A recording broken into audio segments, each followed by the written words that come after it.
About content-based language instruction, and we're going to be focusing on how this can support all of our emerging bilingual, multilingual learners in all of our programs. Today, we are going to be using a Padlet for participation. I'm dropping the link to that in the chat. You may have to just copy and put that in a browser. You can also use the QR code there on the screen and either grab it on another device or otherwise, or type it in so that you can join our Padlet. And as I'm introducing myself and getting us started with the objectives for this session, you can go ahead and in the Padlet, there is a column on the very far left. There's a column specifically for you to introduce yourself and tell me a little bit about you, your role. If I don't have time to read it right now, I want to be able to go back and see who all was participating. So open up that Padlet and begin typing in there. Just push that little plus sign under the introduce column and tell me a little bit about who you are. Add a picture or a GIF, and I'll be able to get to know you a little bit. And thank you, by the way, for those of you who do have your cameras on. I am looking at you because I like to be able to see faces instead of looking into the void as we present. So excited to be here again today and to participate with you all. So let's get going. Again, Carrie's already introduced me, and want to share with you, I started putting this at the beginning so that I don't run out of time at the end. You can scan that QR and then you'll be able to download my contact information, my email, my social media, etc. So feel free to grab that so that we can stay connected and continue the conversation outside of this quick 90-minute session. But of course, Carrie kind of talked through some of my experience, and I am so thankful that I have had various experiences, of course, in the classroom at various levels, grade levels, age levels, as well as at a regional perspective, district level, regional perspective, and at the state level. It's really helped to broaden my view. I don't know about you, but I always have made professional adjustments. I'm not title hungry or a ladder climber, but what I always go for is how can I expand my view? How can I grow in my perspective? And how can I increase my sphere of influence? And so I'm very thankful to have had a wide range of experices, but I want you to notice there are a couple things on this little Wordle on this slide. You'll see as well another perspective that I currently have is being a parent of my two children who are in dual language programs here in Austin ISD. Yes, I'm in Texas, don't hold that against me. But yes, but both of my kiddos are, first and fourth grader in a dual language program here in Austin. And that's also been another amazing experience to be able to support on the parent side. But notice at the heart of all of it is I'm a teacher. I'm a teacher. I always say, if you're in education, but not currently in the classroom, and you don't miss being in the classroom, it may be time to get out of education. At the heart of it, I think about being in the classroom. I think about students and families every single day and long for those interactions. And that's the heart of what we do, right? So no matter what our role is, at the heart of it, we are teachers. Again, I'm going to just drop this link in the chat for you to that Padlet. If you've not yet opened it, take a minute to begin filling in. I see many of you have already done so, that far left column to introduce yourself as well, so that I can go back and get to know you. But let's go ahead and dive into our session for today. Our objectives, we're going to start by just defining, what do I mean by content-based instruction? What am I really talking about? Let's get on the same page there. Then we're going to examine 3 categories of daily practical supports to provide our English learners or multilingual learners. Here in Texas, we use the term emergent bilingual students. That is the term that actually we just recently, in our last legislative session, had that term updated in our state education code, where it had previously still been limited English proficient. So that was a big jump and move forward for us here in Texas. And also, of course, I hope that we'll have time to really apply these methods in some tangible takeaways. And of course, as I'm going through, I really want you to think about how all of this aligns with your Delaware Department of Education, your guiding principles, right? I see how it connects, but I want you to really be thinking about how everything that we talk about falls as well into these 4 amazing buckets. By the way, love that, right? Those Delaware guiding principles for English learner education, beautiful, right? And these are embedded throughout everything that we're going to be talking about today. So then let's dive in. Content-based instruction. What do I mean? I want you to notice here, just look over this definition that I have. And for this, you can just pop it in the chat. What are some key words that you see here in this definition? What stands out to you?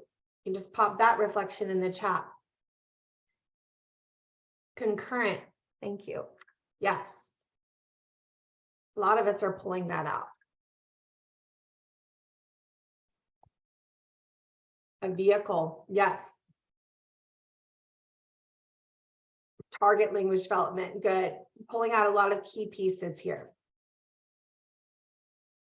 Academic and language, very good. So let's look at this.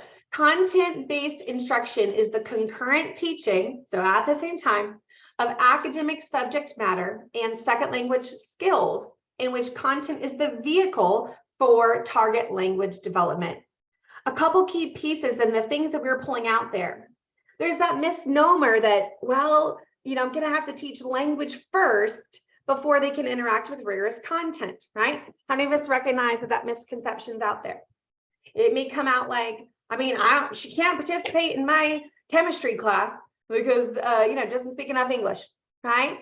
And so it's that misunderstanding that our kiddos have to have enough English in order to participate with that rigorous content and academic language. But research shows us this actually can be a concurrent event, right? That this can happen simultaneously and is most effective when it is.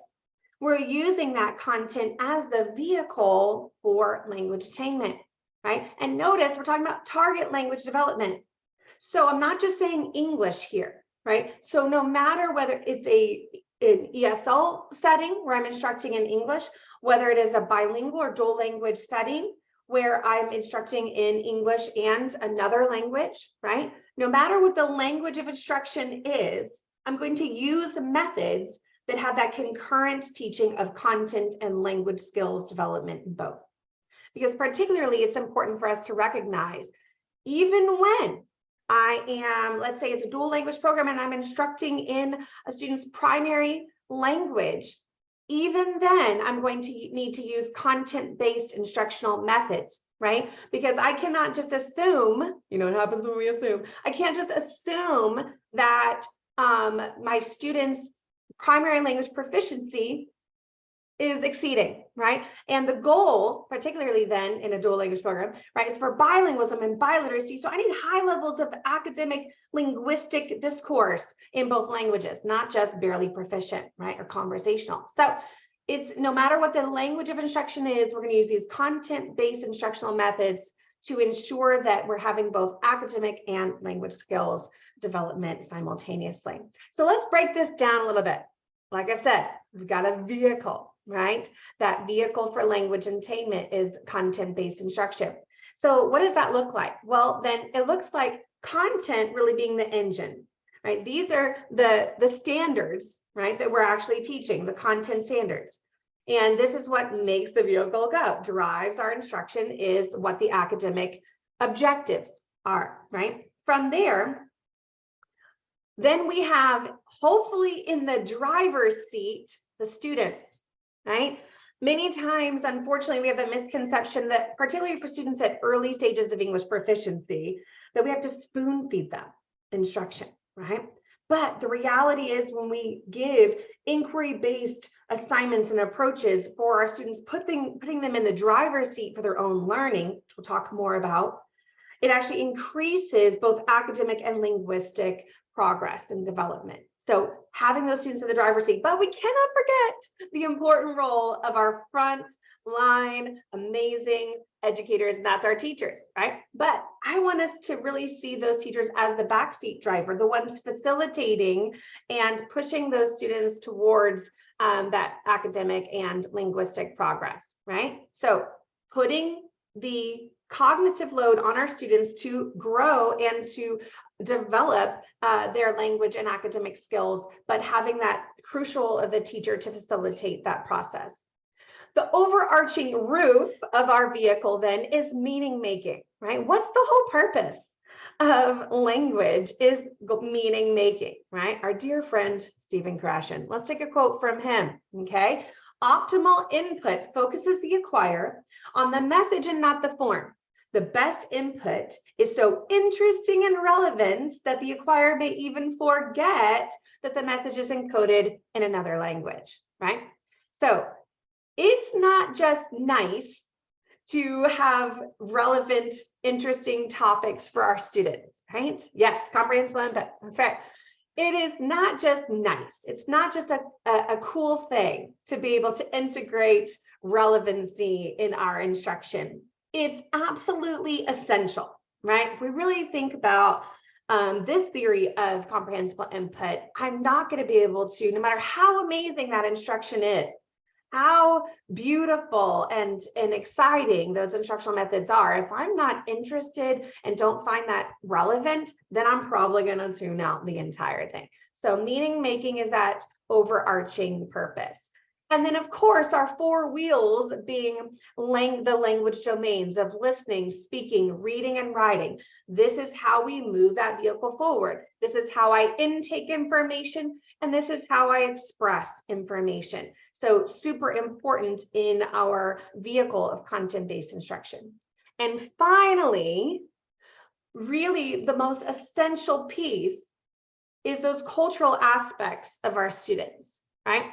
And the social, emotional, affective needs of our students. This can be either the barrier or the gateway, as in the door, for our students actually getting on the vehicle. Again, going back to the idea of I could have the most amazing academic and linguistic methods going on, but if my students don't feel safe and comfortable in the learning environment, they may not actually enter that train of cognitive, academic, and linguistic skills development, right? So again, overarching, this is what I mean when I'm talking about content-based instruction. And notice again the importance of the cultural aspects of our students, the linguistic repertoires of our students in their primary and home languages. All of that is a piece of the content-based instructional methods, not separate, right? It's a part of that. So now let's dive a little bit deeper. And I promised you 3 categories. And I'm a sucker for a good acronym. So we're talking about content-based instruction actions. And so we're going to break this down in 3 categories with the acronym ACT. 3 categories of the acronym ACT. The first being affective supports. Again, not a separate piece, okay? Many times we see that culturally responsiveness as a separate entity, but we're going to pull that in to our content-based instructional methods. Then we're also going to talk about cross-linguistic connections and choices. And finally, targeted feedback and assessments. So these are the 3 categories that we're going to focus on in our brief time today. All right.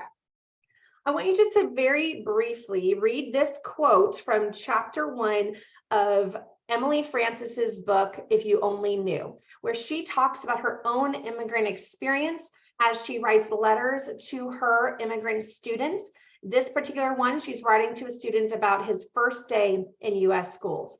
Take a moment just to read. As you do, think about how does this give an example? What examples do you see of affective supports that she provides?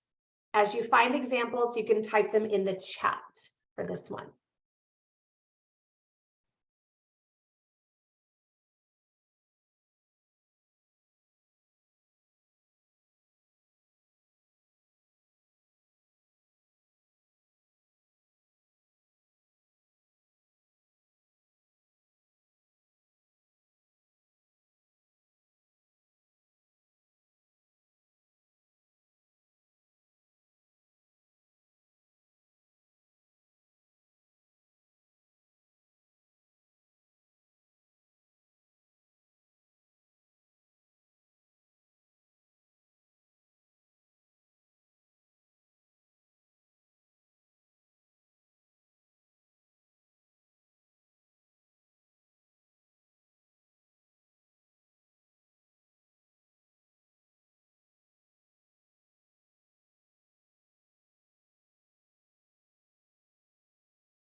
All right, I'm seeing some of your points that you're adding there in the chat.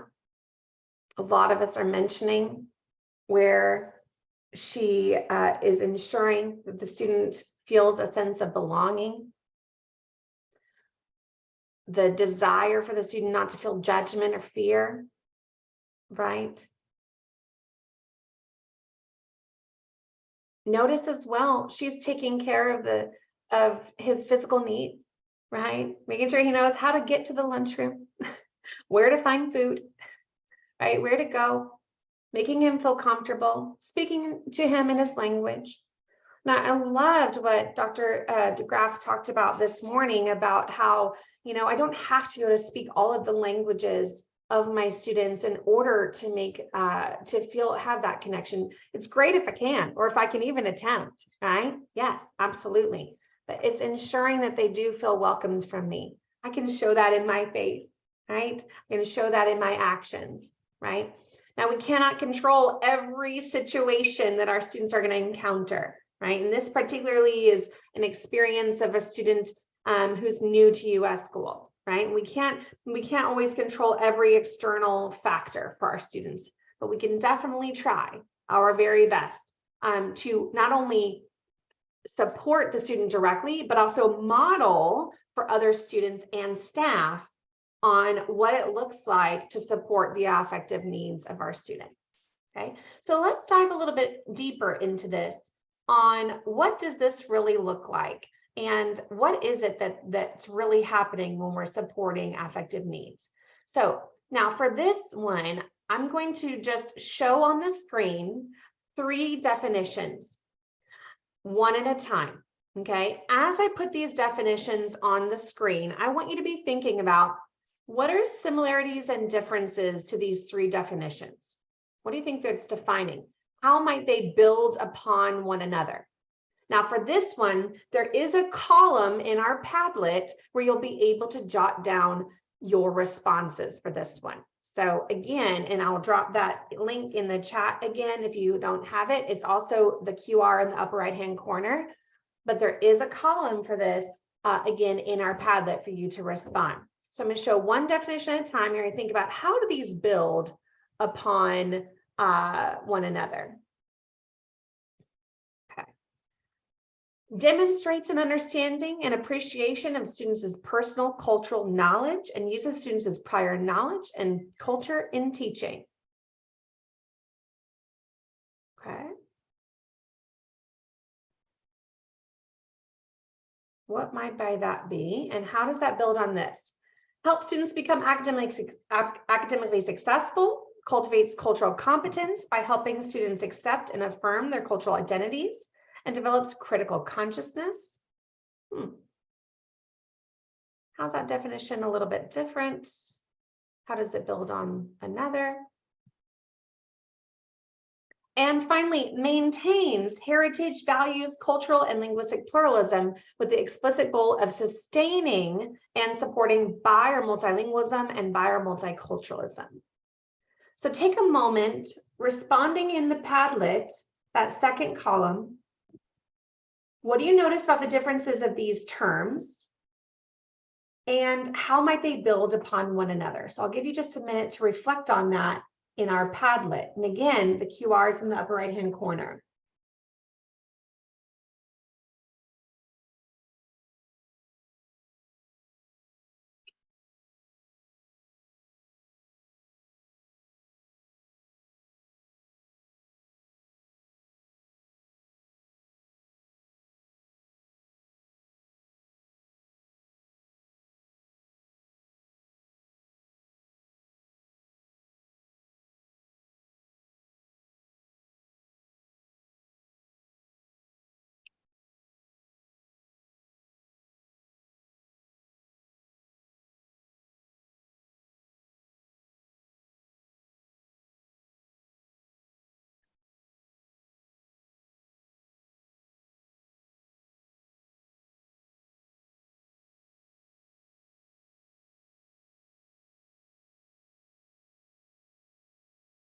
I see folks mentioning, building upon Maslow's hierarchy of needs, right? From basic needs to the more emotional and stronger needs there, from physical to emotional.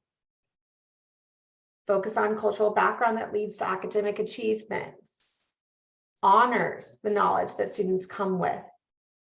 Increasing in complexity, good, to add in more academic achievement and cultural identities. Good. All right, well, let's take a look at what these words, these terms are defining.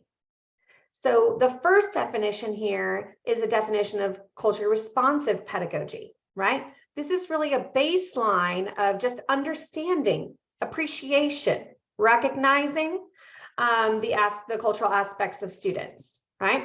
The second definition is really defining culturally relevant pedagogy. Notice this adds in a little bit more of academic achievement, right? And building in that critical consciousness, okay?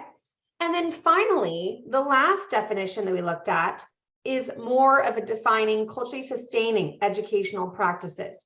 Notice that this also really recognizes the linguistic repertoires of students as part of their cultural identity. It also would include more than just pedagogy, right? That it's going to include curriculum, the climate of the school, programming, policies, in addition to the pedagogy, right? So this is somewhat of a spectrum when it comes to the affective supports that we provide our students to address their needs, right? And one thing I want us to really recognize, and I want us to think about and reflect on, where are we on this spectrum, right?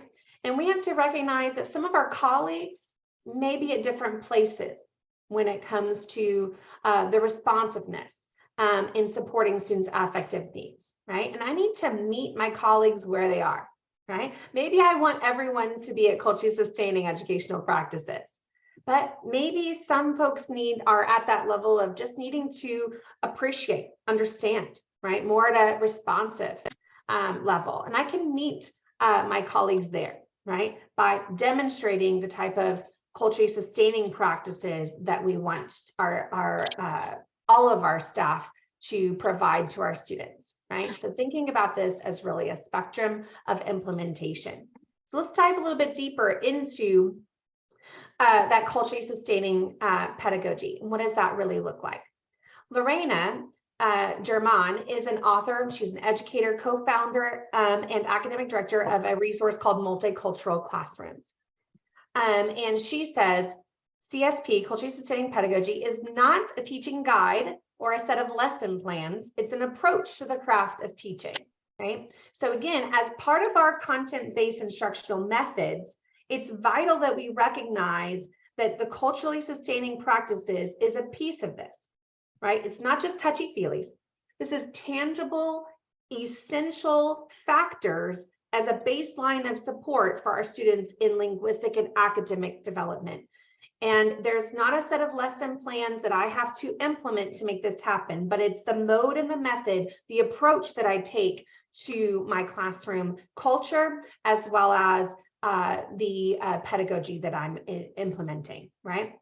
Dr. Gloria Ladson-Billings, she also states in her work for Project Ready, which is reimagining equity and access for diverse youth, that culturally sustaining pedagogy does not ask educators to make assumptions about students' culture. It asks them to invite that culture into the classroom based on students' own articulation of their cultural and linguistic practices, right? So many of us have mentioned we may have classrooms with students from very diverse cultural and linguistic backgrounds.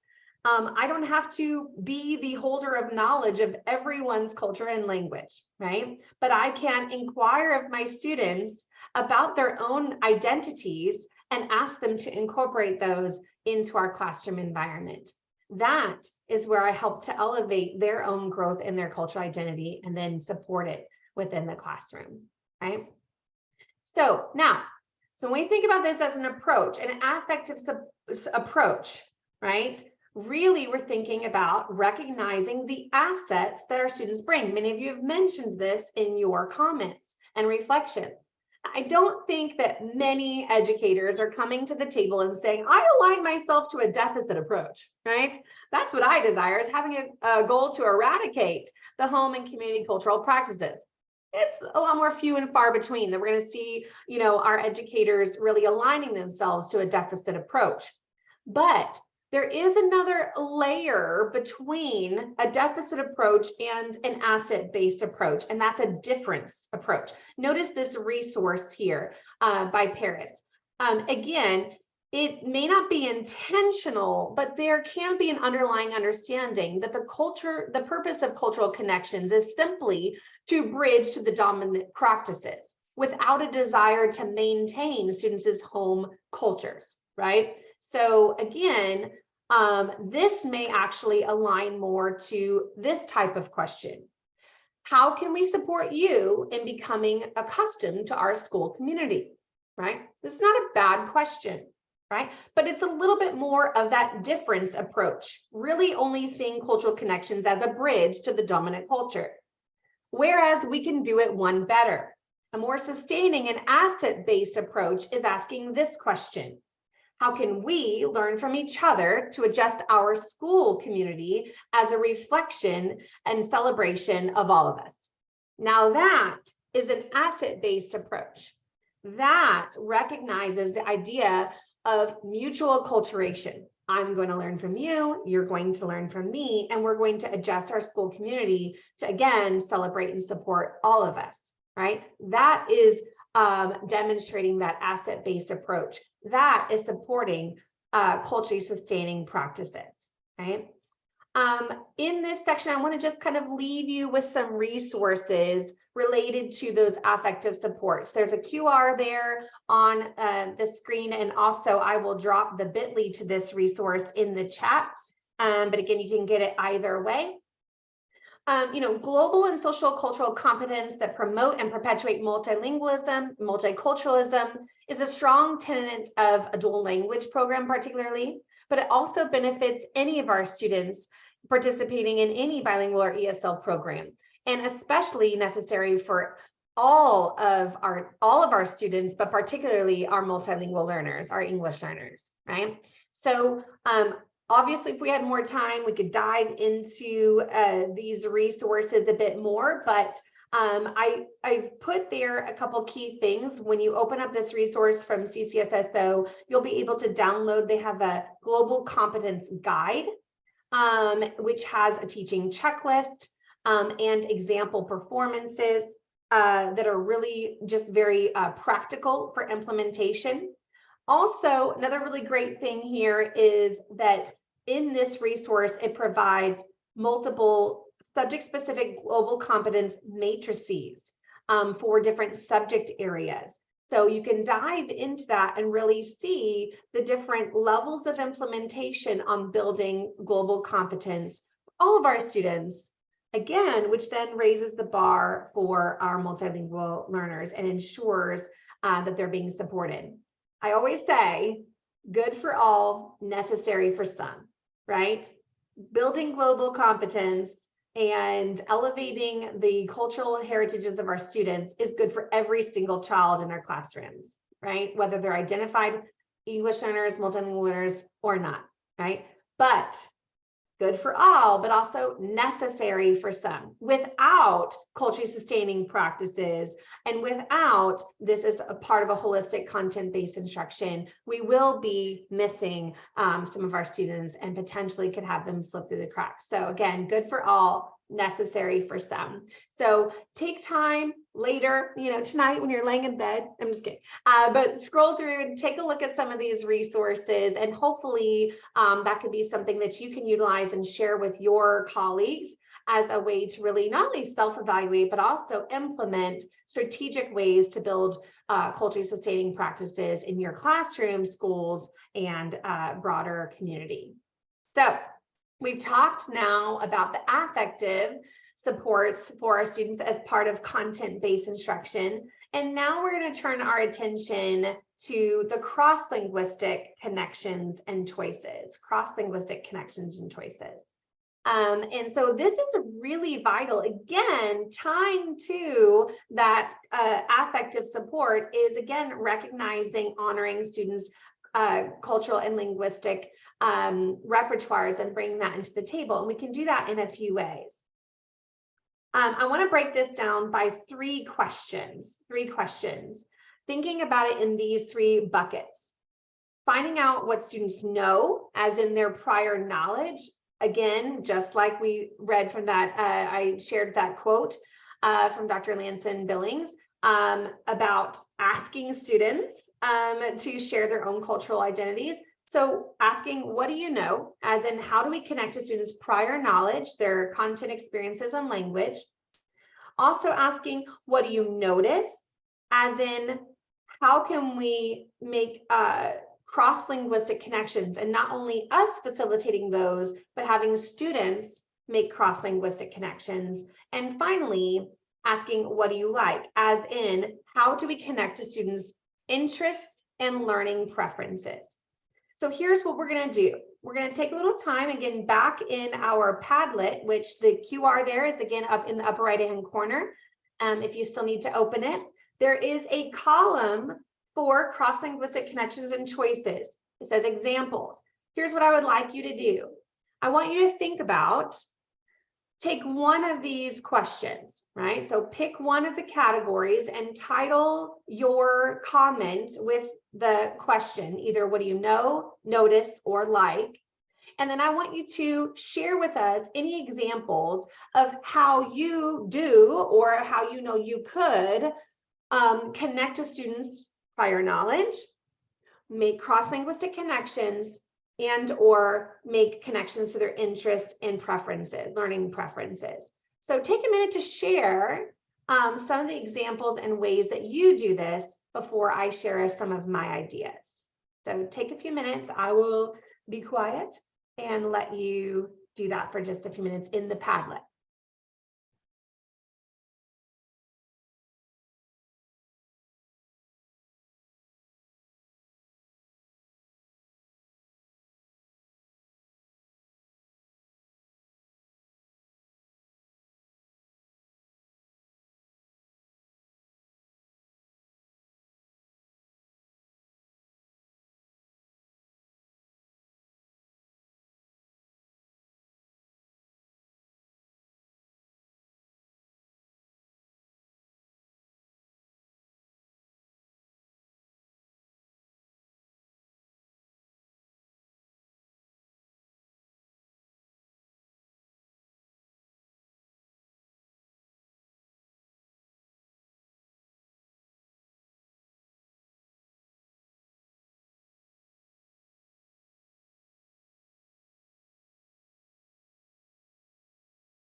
All right.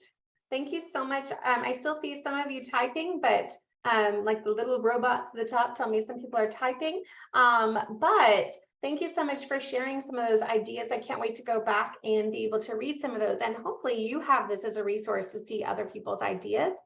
I want to, I believe we're going to have plenty of time. I want to be able to have you be able to share some of these ideas with others. So I've created some breakout rooms, and I'm just going to put you in there for a few minutes in small groups of 3. So I want you just to take a couple minutes to share some of the ideas that you have when it comes to cross-linguistic connections and choices. So I'm going to open the rooms. It should take you there automatically and bring you back automatically. So let's see if it works. Here we go.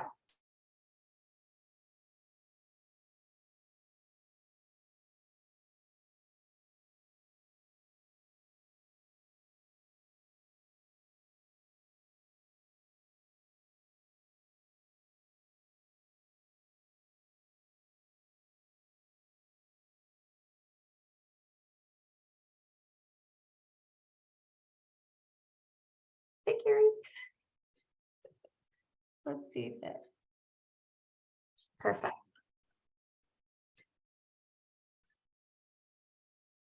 All right, coming on back. Yes, it was nice meeting you. Okay, have a good one.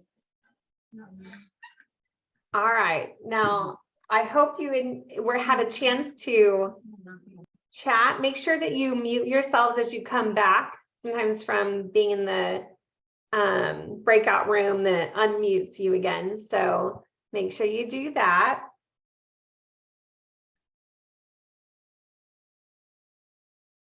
And we'll wait for everybody to kind of get all the way back in.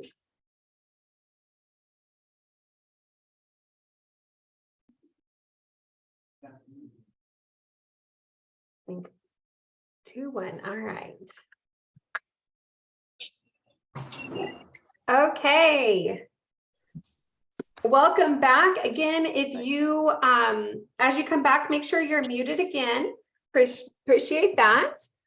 So hopefully give me a little thumbs up. Did you have if you had good conversations in your sessions, hopefully so, in your breakout rooms.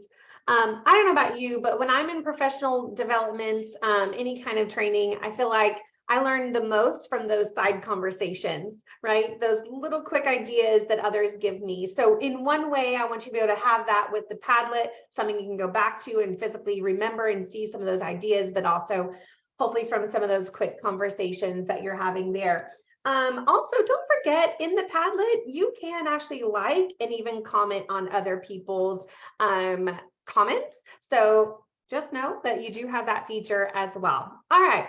So let's break this down. Now you've written about some of the ideas, the ways that you are making those cross-linguistic connections and choices in your classrooms and schools. And so now I'm going to talk through some of the ideas that I would implement for these 3 categories.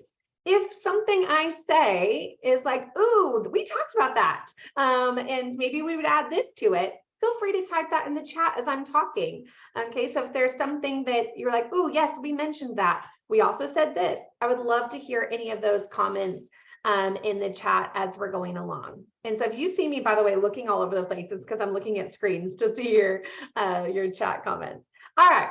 So what do you know? Let's break down how can we really connect to students' prior knowledge. One idea that I want to talk a little bit about is what I call sort, justify, and add. Okay, now many of us already do types of card sorts, right? Whether it is words and pictures or words and definitions, words and synonyms and antonyms, etc. Right? So in many ways, I'm sure all of us have at some point encountered or done some sort of card sort, right? And those can be really great, but in order to make them actually part of content-based instruction and infuse a targeted language approach, a couple aspects I want us to think about. One, How many of us are like, oh, great. Yeah. Card sort, Carly. I'm going to be up all night till 3 a.m. cutting out little cards for the kids, right? I don't know why it's 3 a.m., but it's always 3 a.m. But one thing we can think about on the preparation end of a card sort is, what about having the students either create the card sort itself or even just be the one doing all the little cutting? Because sometimes we only give this task to students who finish early, right? But what about giving it to some of our students who are at early stages of English proficiency? Because as they're doing it, guess what? They're previewing the language, right? So just a little thought, time saver for you, but also can be impactful. But now on the implementation of the activity, I want us to think about really amping up the language approach by a couple things. One, when we have them just think about, and again, this is this is more of a before direct teaching on these terms or concepts. I want us to think about having students sort those words, pictures, terms, etc., into categories, and then justify why they did so, whether in small groups or to share out. But one aspect we sometimes forget is having students actually justify why. This can also help us to recognize when students do have misconceptions, right? Some of these misconceptions can happen through things like false cognates, right? Where they may actually put things together appropriately, but have the wrong reason for doing so. So making sure that when we actually have them justify, we can know what their thinking really is and why they're making those connections. And then from there, another key piece to take that language level up and connect to their prior understanding is having them actually add to. Now that you have sorted out these categories and justified, now I want you to add, what else would you add to these categories? Through pictures, through other words, could be words in their primary language. It could be anything that they would actually connect to that topic. Right. This can also help me to understand more about their perspective, their prior experiences and knowledge. So a typical type of activity, but we can really amp up the prior knowledge connections by doing so. Okay. Another idea is really pre-reading or previewing information, particularly in a student's primary language. So when we allow for students to, again, preview that topic or information that we're going to be discussing, then we could also have them help us to prepare, again, some of our classroom materials, word wall materials, anchor charts, right? Again, they could be the ones creating those materials for us, not only as a time saver, but again, to preview that information. And again, this could be in their primary language or in English or whatever the language of instruction is. So also another basic way to connect to students' prior knowledge is simply in a free write, right?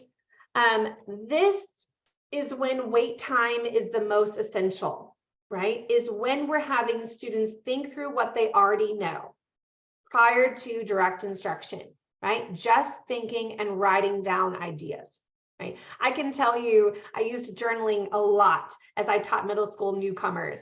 And I can tell you that it was very impactful to me also to understand and know my students' prior experiences and to then be able to connect to those experiences. I'll never forget the day I had a student, the whole room was silent. Everybody's journaling.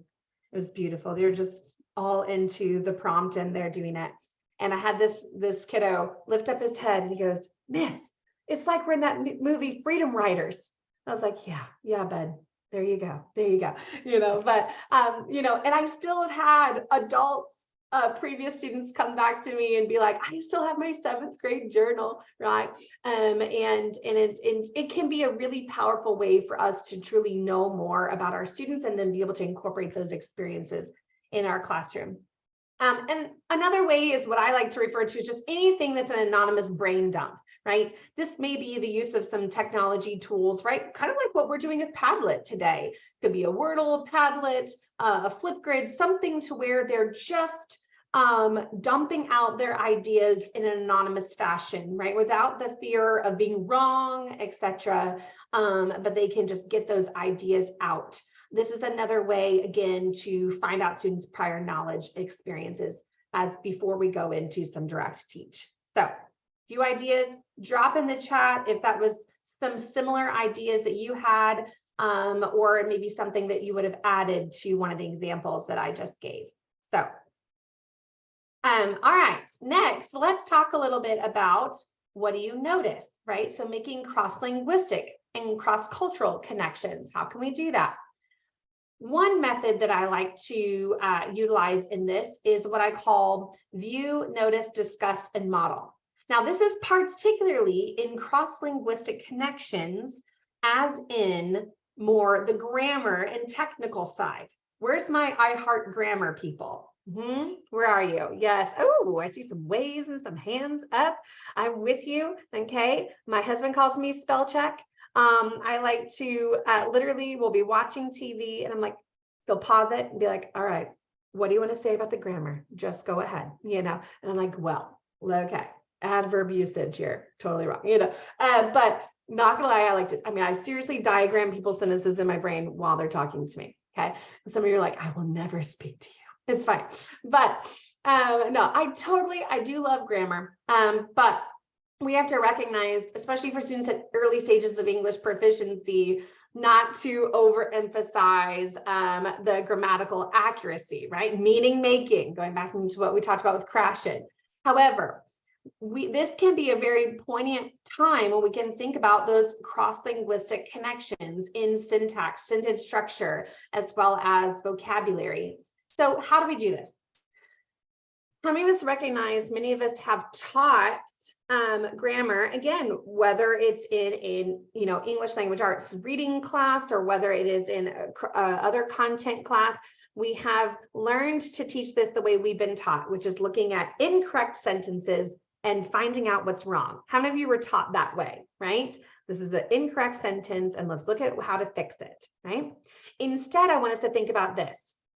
We're going to first view. We're going to pull out a sentence, maybe a group of sentences, but maybe just one, from a text that students are already familiar with, right? Something they've already read, something they've seen that's connected to content and not about some random dog or tree, right? That's just some random sentence, but something that is from a text they've already seen. And we have them just view it and tell us, what do you notice, right? What do you notice about, and I can lead them into what I'm wanting them to look at, right?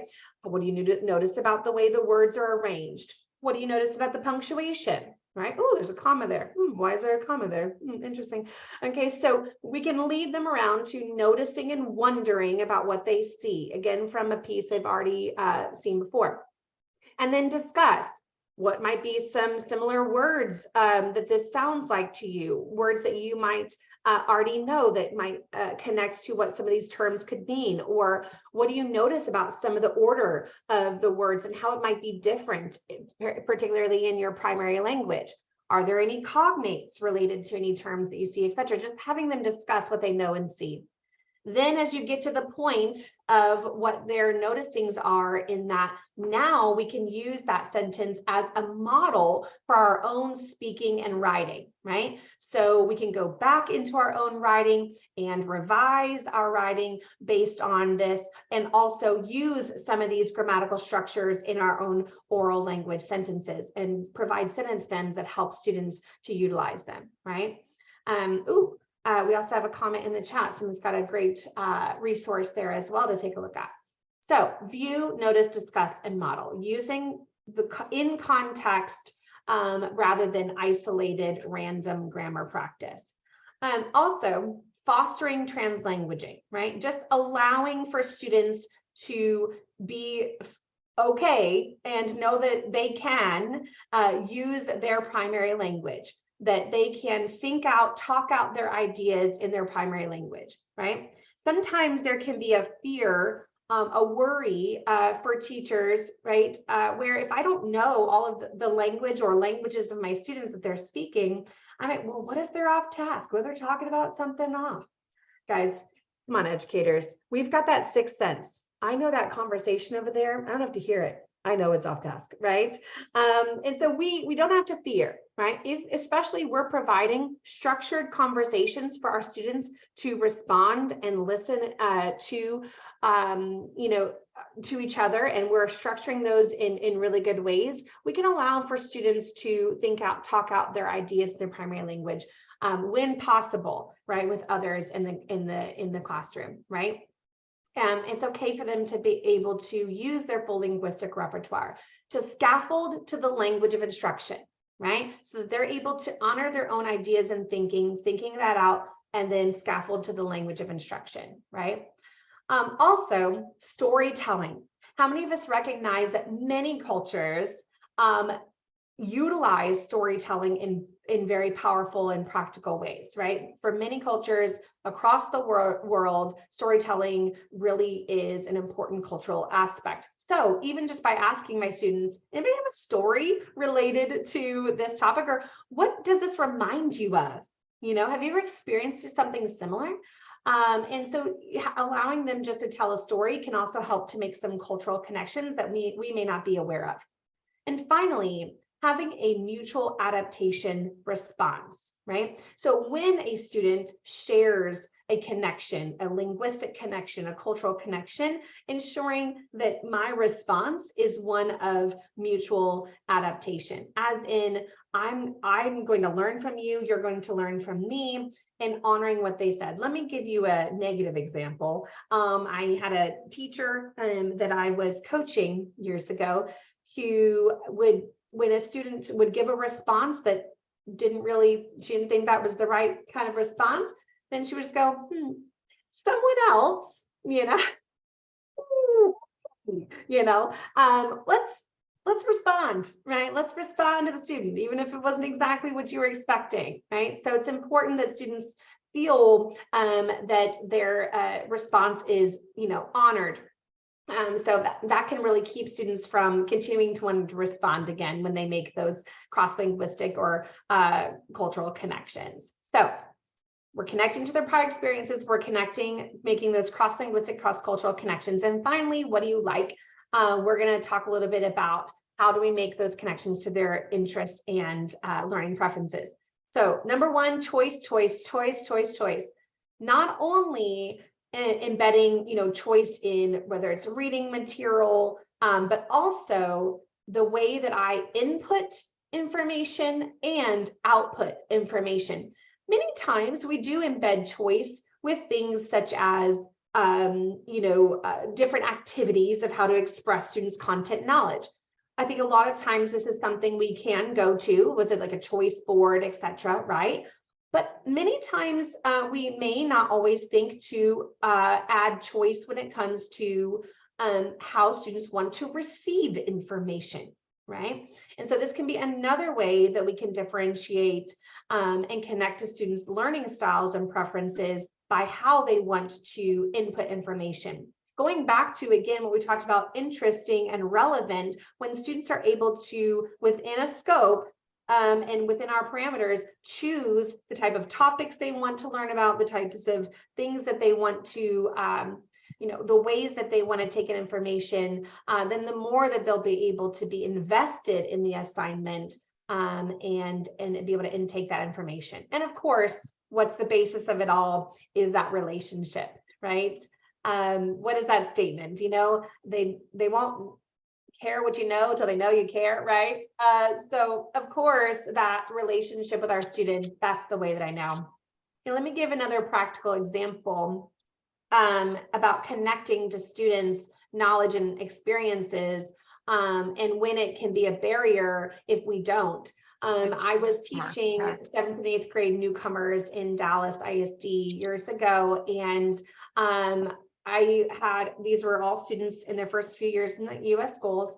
And one of my students, we were doing a writing assignment, and we were supposed to be writing about the most significant event in your life, right?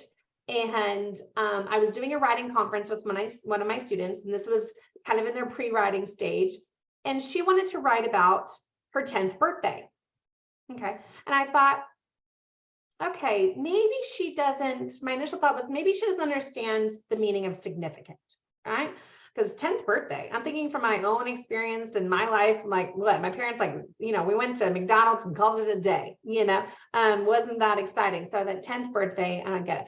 But as I began to just ask and listen to why this was significant to her, she let me know that her 10th birthday was the most significant event in her life because it was the first time that she'd actually ever had her parents with her on her birthday. She'd been living in Mexico with her grandparents as her parents were working in the US. And then and then they were finally able to come down to Mexico and be with her on her 10th birthday. Well, now I understand, right? And not only did this give me a clue into for this particular assignment, why it was so important, but also let me better understand my students' current experience that now she's living with her parents for the very first time, and that dynamic in the home and what might be some of the feelings and processes that she's going through at that time, right? So if we only just look at the, outward, and we don't dig a little bit deeper into those relationships with our students, that's how we can be able to build some of those connections and better understand their perspectives. All right, so we have talked about out of content-based instruction, affective supports as that baseline, making then cross-linguistic connections and choices. And finally, I want to talk about targeted feedback and assessments. Targeted feedback and assessments as an essential part to content-based instruction, okay? How many of us recognize that many of our school systems are set up like this? We've got our district leaders at the top, right? From there, we've got the campus administrators, okay?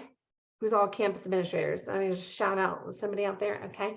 And then from there, we've got our teachers, right? Trickling down.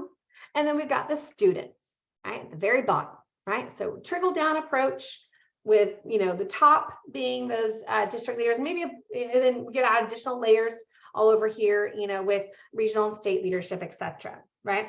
But remember the vehicle that I showed you at the very beginning? Who did I have in that driver's seat? When it comes to the best instructional practices, I really want us to consider flipping the script a little bit and thinking about putting our students at the top. They're essential, amazing folks right there beside them, their educators, their teachers, right? The ones who are most intimately knowledgeable about their needs for pedagogical support, right? Of course, you could add parents there right next to the students. And then from there, the campus administrators and instructional specialists who support those teachers. And then finally, that district staff who really help systemically to implement facets of content-based instruction across the curriculum. But I want us to really think about, instead of that top-down approach with leaders then, district leaders and such leading that effort, I really want us to think about putting our multilingual learners as the instructional experts. Let me put it this way. How often are we asking our students, how's my instruction working for you, right? We got to realize we're in customer service and our students are our number one customers, okay? They're the ones receiving our instruction. All the curriculum we develop, all the things that we do, they are the ones who know best. And I can tell you, I have over the years asked my students, what does Ms. Thomas do that helps you? What could Ms. Thomas do better to support you to understand more? And I can tell you 99.9% of the time, their responses are aligned to research. They are pedagogical experts. They know what good teaching looks like, sounds like, feels like, right? So I want us to think about what are ways that we can get targeted feedback from our students, our number one customers. How can we use that? Okay, so I want us to think about, here's a few ideas. One, this could be a simple exit ticket, right? Just not an exit ticket on the content, as in, answering a prompt on what you, what you understand from today, right? But an exit ticket on, again, what helped you in this lesson today to understand the content? That's the type of exit ticket I'm talking about, right? Or just a nonverbal response signals, right? Could even just be did you understand, yes or no, right? But was this activity we just did Did it help you understand a lot, a little bit, or not much at all, right? So now that's going to give me some feedback on whether that particular activity or assignment that we just did was impactful. Could be could be a little more formal, a survey, right? I just saw in the chat somebody talked about using a Google form to get feedback. Perfect, right? I don't know about you. I've actually had some, I've taught in districts where we had more formal survey where all the students had to fill out a survey on your teaching effectiveness, and then it was tied to performance pay. Woo, crazy. Okay. Talk about vulnerable. All right. But I'd rather have that vulnerability and know from the source. Open discussions as a class. It could be how effective was this activity or assignment. It can be those one-off conversations, right? Where I chat with one of my multilingual learners in the hallway, right? What worked today? What else do you need from me to help you understand, right? Could be video responses that you can look at and read later or see later, like using a Flipgrid, etc. I think they actually go by Flip now, not Flipgrid, by the way. Anyways, but you know, just something you can go back to and have the and look at their responses. Again, journaling. I've already mentioned how much I love that. And again, just answering those basic prompts of I liked this in the lesson because it helped me understand this way, or I need this to better understand the content, right? So again, just some practical ways for us to think about in real time. Doesn't have to be something that, again, you're up all night coming up with, but in real time in the classroom, getting that immediate feedback from the students on not just the lesson objectives, but the effectiveness of our teaching methods, right? So in the same way, what's another way that we get feedback is from targeted assessments, right? The purpose of assessment is to get feedback on what students know and can do. Now, how many of us recognize the content knowledge we're trying to have students understand is surrounded by their linguistic proficiency as well as their cultural and contextual lenses, right? So the content knowledge we're trying to get to is surrounded by these circles of linguistic proficiency of our students as well as their cultural and contextual lens.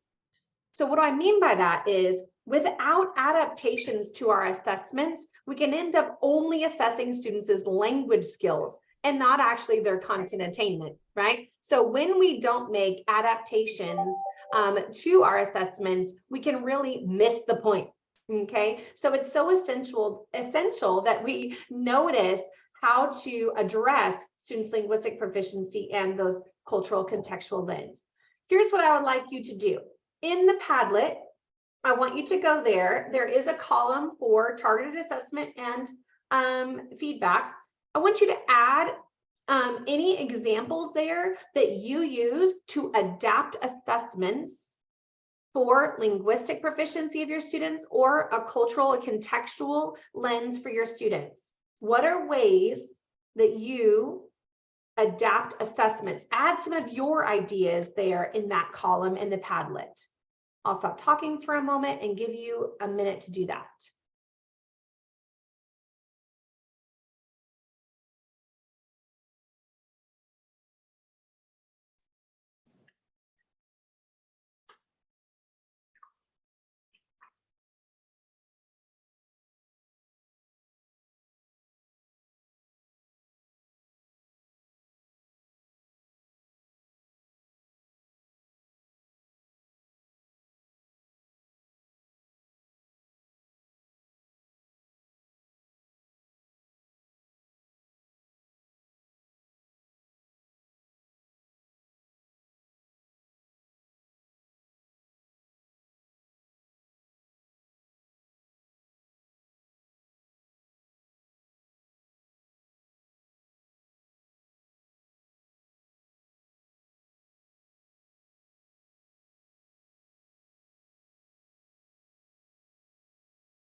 All right, I'm loving some of those examples that you're providing in the Padlet. So continue to add those there for others to see. And again, you can like what someone else puts or add a comment, add questions of clarity, etc. Ooh, self-assessment. Very good. That is a very powerful tool, and using rubrics for students to do their own self-assessment. Love that idea. Absolutely.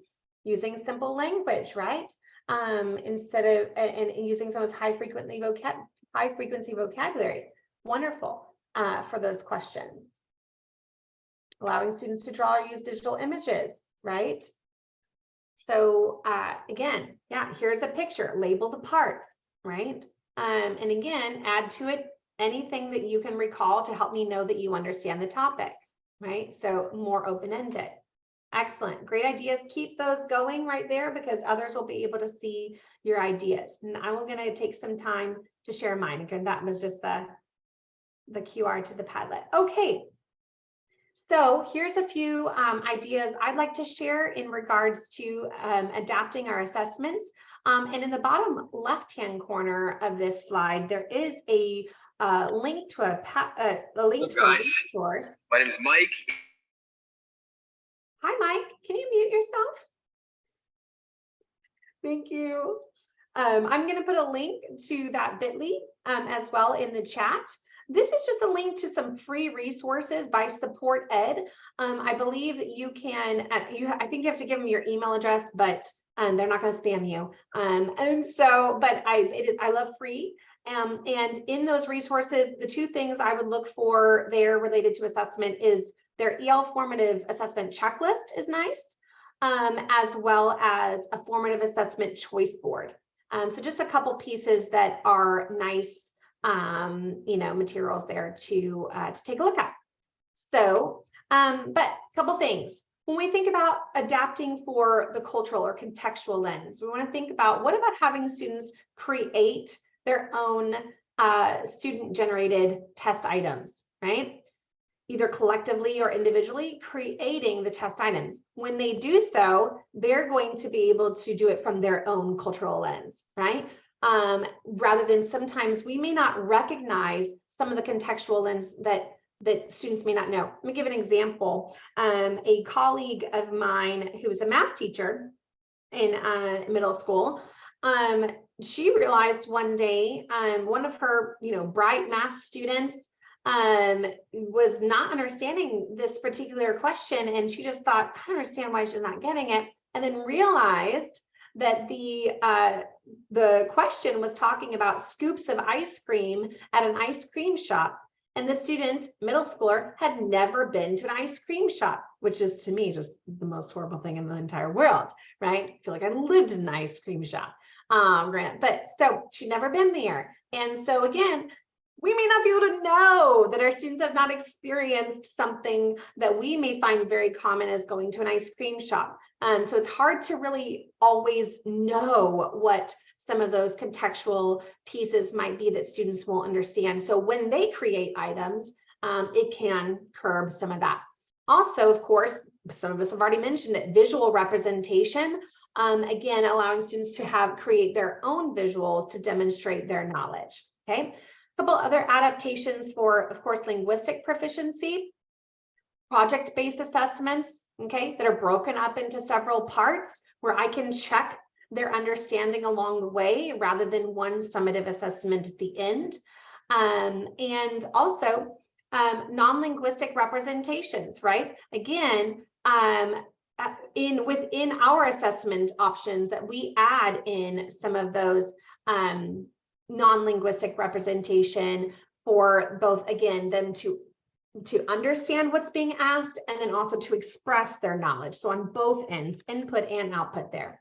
And also using their primary language as a side-by-side resource language item. So not necessarily just replacing the text items with their primary language test when available, but using it as a side-by-side source, right? And having them be able to see what some of those, what some of the terms might mean in their primary language if they need it, right? So having it as a resource. And then of course, to adapt for the actual content, allowing them to use their primary language to explain their understanding, again, very either orally or in writing. You know, how many of us recognize that we can really misuse some translation tools within instruction, right? But rather than having students overuse those resources to just translate material, we can use them to understand some of the things they're trying to say or write in their primary language, right? So I can honor what they're saying as their content knowledge, and then not stopping there, and then help scaffold them to the language of instruction, right? Also using just demonstrations, allowing them to demonstrate their understanding physically, or leveraging any oral skills that might be more proficient in some cases than written skills of our students. These are some ways that we can adapt assessments. It doesn't always have to be the language itself, it can also just be the way that we organize the assessment, chunking it, so that they're not feeling overwhelmed by a massive text or a massive amount of assessment. So even just some of those spatial things on the page and with visual supports can also just help the affective piece of approaching an assessment. All right, so maybe some of those are similar to the ideas that you've put. And yes, Jay, absolutely, kind of in that contextual lens, that idea of I have got to have some sort of schema, right, to put it in that bucket in my brain. Exactly. All right, so we have talked about affective supports. We've talked about cross-linguistic connections and choices and targeted feedback and assessments related to, again, all of this under the umbrella of content-based instruction, using content as the vehicle for both academic and linguistic development. So now it's time to apply. I want us to do this. So again, in the Padlet, there's a column for application. And I want you just to think about this. How can we apply daily actions within content-based instruction to support our emergent bilingual, multilingual English learners? How can we do this, right? And you might want to also be thinking about who else might I need to coordinate with in order to ensure not only just my own practical implementation of this, but maybe some systemic implementation of this. So I'm going to give just a minute here where I'll be quiet and allow you to reflect in the Padlet in the application category.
All right, so see a lot of you typing. I love that someone also dropped that resource there that from Support Ed, right? Love that lesson planning checklist. There's a lot of really good free resources there. And making some other just application. I love to see what you're taking away from this session and how it might be applicable in your role. And as we close out, I asked you to get feedback from your students. So I would love feedback from you. This is just my own personal survey that helps me to know how to better improve my sessions. There's a QR there, but I'm also dropping the bit.ly to the Google form in the chat. If you wouldn't mind just taking a brief moment to give me feedback on today's session, I really do read them, and I really do appreciate any feedback that you have on today's session. I hope that you are walking away with some practical tools for implementation and maybe some ideas for coordination that you can do within your role to support your multilingual learners. Again, yes, my Texas language coming out there, EB students, emergent bilingual students. And so I really appreciate, again, your time and attention. And if you didn't grab it earlier as well, I will put up here my contact information. You can scan that QR and download my contact information. I will also be providing the Delaware Department of Education. I'll provide them with my slides so we can get that posted and that you'll have access to that. Yay! Yay, Jay, Texas. Thank you so much, Carlene. That was awesome. Yay, thank you so much for being here. Tons of amazing resources.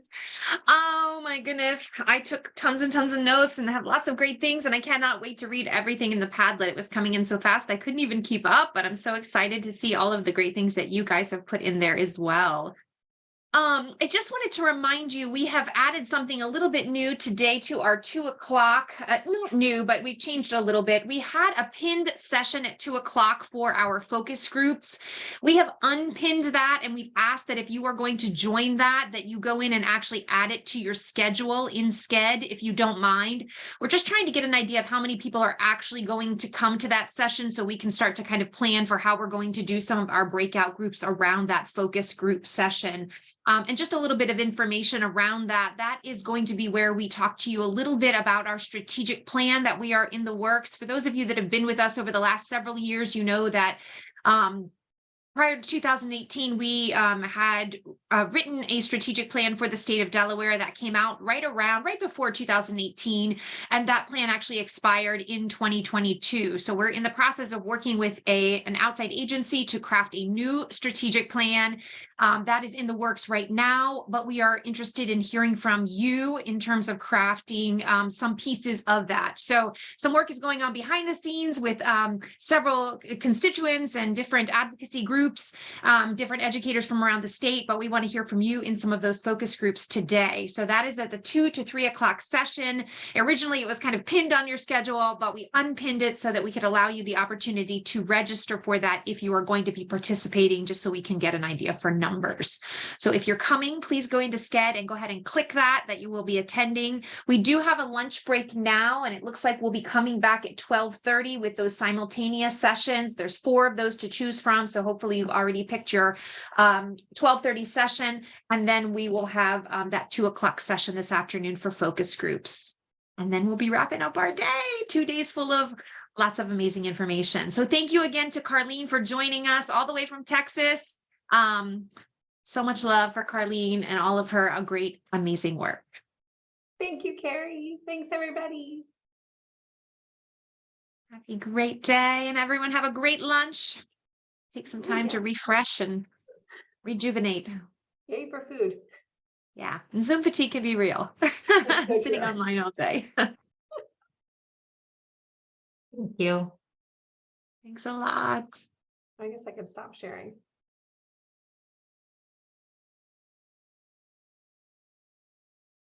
All right, so Carrie, should I just email you in Melissa, or who should I email the slides to?